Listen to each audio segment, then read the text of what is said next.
महायुती सरकारच्या विरोधात शेतकरी शेतमजूर आक्रमक. महाविकास आघाडीच्या मोर्चात 5,000च्या वर उपस्थिती.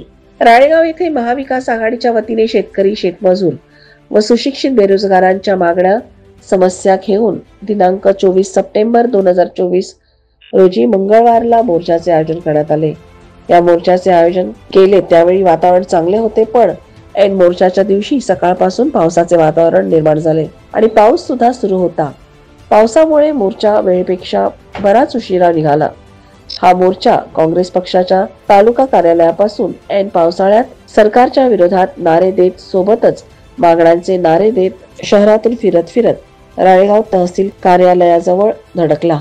कार्यालयासमोर या मोर्चाला माजी शिक्षण मंत्री प्राध्यापक वसंत पुरके सर, ॲडव्होकेट प्रफुल्लभाऊ मानकर यांनी मार्गदर्शन केले.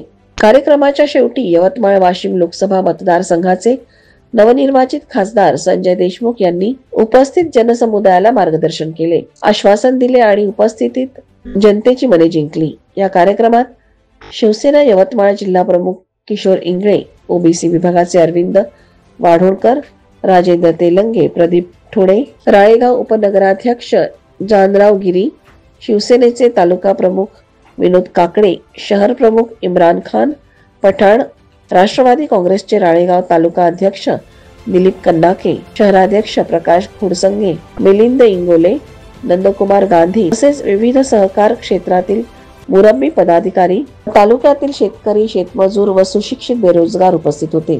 अशा ऐनवेळी वातावरण बिघडून सुद्धा 5,000च्या जवळपास संख्या उपस्थित होती.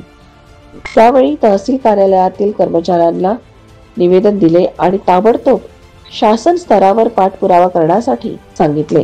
या मोर्चातील आजची उपस्थिती सत्ताधाऱ्यांची झोप उडवणारी होती. या मोर्चाची पूर्ण तालुक्यातील जनतेत सरकारच्या विरोधात रोष व्यक्त केला जात आहे. प्राईम मीडिया 24 साठी संजय कारवटकर, विदर्भ.